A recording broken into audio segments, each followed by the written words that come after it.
नमस्कार प्रणाम दोस्तों, फिर से एक नए वीडियो में आपका स्वागत है। मैं आपको बता दूं, पावर स्टार पवन सिंह के फिर से धमाका होने वाला है भोजपुरी इंडस्ट्री में बहुत जल्द।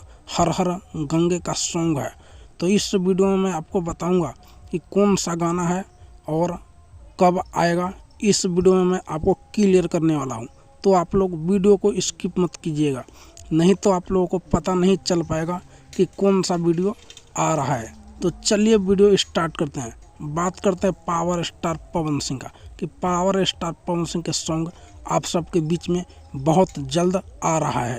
कल सुबह आएगा 6:30 बजे, आप लोग देखना ना भूले। गाना का नाम होने वाला है झलकौला से होई। धमाकेदार गाना है, हर हर गंगे का फिल्म का गाना है। आप लोग देखना ना भूले, इस गाने को कल सुबह आएगा।